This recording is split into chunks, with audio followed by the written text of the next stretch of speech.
लेकरावर आहे. आई बापांना पोरं शिकवायचं ते सुशिक्षित बेकार व्हायला लागले. आता कुठेतरी 75 वर्ष झाल्याने ते 57 लाख नोंदी मराठ्यांच्या निघाल्या. 1.25 करोड मराठ्यांना आतापर्यंत आरक्षण मिळाले. आता जर तुम्ही सगळ्या सोयीची अंमलबजावणी केली तर घराघरातल्या मराठ्यांना आरक्षण मिळालं.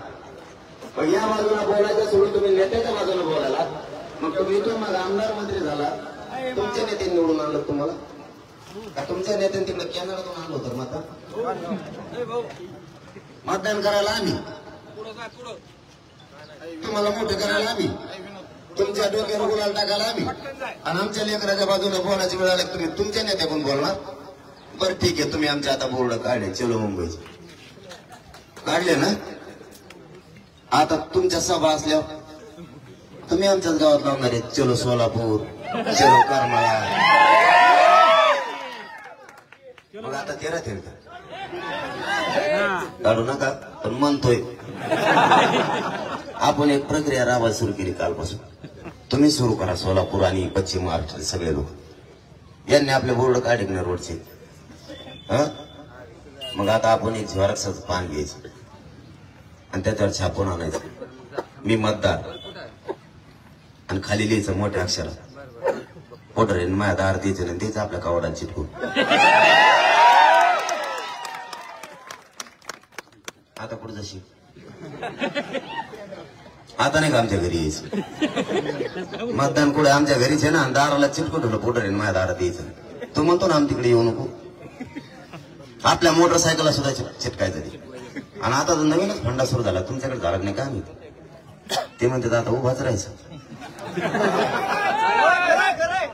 आता मला सांगा, 3404 फॉर्म झाले बीड जिल्ह्यात. आता हे आथरायचं गुड आणि इतके उमेदवार म्हणले होते चिन्ह कांदा बटाटो टमाटो. आता चिन्ह कुठून आणायची? आणि समजा आणली एक वस्तीवर एक केंद्र असतं, एक गावात असतं, एक शाळात असतं. गावाला इतक्या लांब 1.5 किलोमीटर आथरायचं पुढे. आणि आथरीला समजा एखाद्या मराठ्याच्या रानातून ते जर मला उचल माहितून तू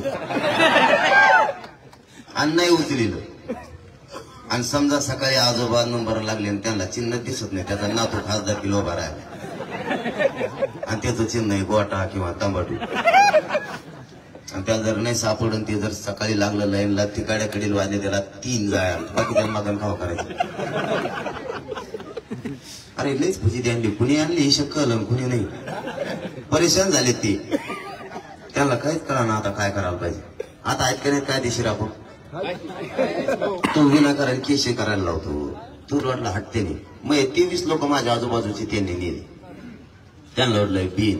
मी फोन नाही लावला, म्हणलं बसा तुम्ही 23 जण जाऊन देऊ. अरे मराठ्याचं जर कल्याण होईल ना, मागून डोकं पिटीचा मी येतो म्हणलं मागून थोड्या दिवसांनी. ते परेशान झाले, 2 दिवस बसून ठुले म्हणले जाऊन द्या. त्यातलं एक असं निभार होतं, ते म्हणलं माझ्याकडे मोटरसायकल बी नाही, काहीच नाही, मी गरीब माणूस मी घेत असतो, फाशी नाहीत मला घरी नेऊन सोडा. येता नाही घरी तर नेऊन सोड येता 50 रुपयाची बेळ फोन आला त्यांच्या. मराठ्याच्या पोराच्या विनादी लागणे एवढं सोपं नाही. तुम्ही आमच्यावर अन्याय करू नका, मी तुम्हाला सरळ सांगतो.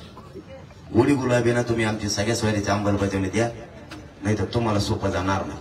आणि मी जाऊ बी देणार नाही, कारण मी खानदानी मराठ्यांचं पोरग, मराठ्याची गद्दारीच करणार. मी तुम्हाला सोडत नाही, तुम्ही किती आडवे या नाही तर उभे या. आणि माझ्याकडे एकदा मंत्री आल्याला डबल येतच नाही. तुम्ही टीव्हीला बघा का दर बाहेर टोळी बदलून येते. तुमच्याकडे नांगर आणतात का? नांगराला कसं दुपारून खांदे बदली देत बायलाची, तसंच काम आहे. एकदा ते आलं दुसऱ्या पर्यंत दुसरा पाटील, ते म्हणजे ते नको लय कसा कसं बोलवतो म्हणे. कारण मी काय चुकीचं नाही करत, माझ्या जातीकडून बोलतोय. माझ्या बापा मी चुकीचं बोलतो, माझ्या जातीकडून बोलतो मी. मग मी मरायलाही देत नाही. आज माझ्या शरीरात काय नाही राहिलं, फक्त आरक्षण मिळूच तर माझ्या शरीरानं मला साथ द्यावं एवढीच माझी इच्छा. कसं आरक्षण देत नाही तेच मी बघतो, कारण उपोषणामुळे माझं शरीर घेऊन मला आता लई साथ देत नाही. फक्त आरक्षण मिळूच तर साथ मिळावं. तुम्हाला तुमच्या लेकराच्या डोक्यावर ओबीसीतून आरक्षणाचा गुलाल टाकलाच म्हणून समजायचा, कुणी आडवायवर. फक्त जाता जाता एक सांगतो, एकजूट फुटू देऊ नका राजकारणासाठी. आपल्या लेकराला आयुष्याचं आरक्षण मिळणार आहे, आयुष्याचं आपल्या लेकराचं कल्याण होईल. पिढ्यांना पार त्यांचं कल्याण होईल. मला पाठबळाची तुमच्या खूप गरज आहे. कधी काळी जर वेळ आली तर अंतरवाली जसं आपण 1.5-2 करोड संख्येनं जमलो होतो तसं पुन्हा एकदा करायची वेळ येऊ शकते. तर तुम्हाला सगळ्यांना पुन्हा एकदा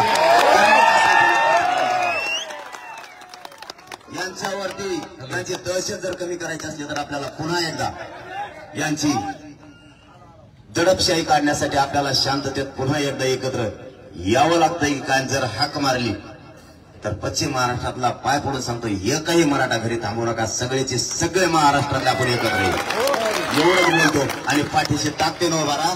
ओबीसीतून आरक्षण घेतल्याशिवाय सगळ्या स्वारीची अंमलबजावणी केल्याशिवाय यांचंही माग हटणार नाही शब्द तुम्हाला देतो आणि थांबतो. धन्यवाद.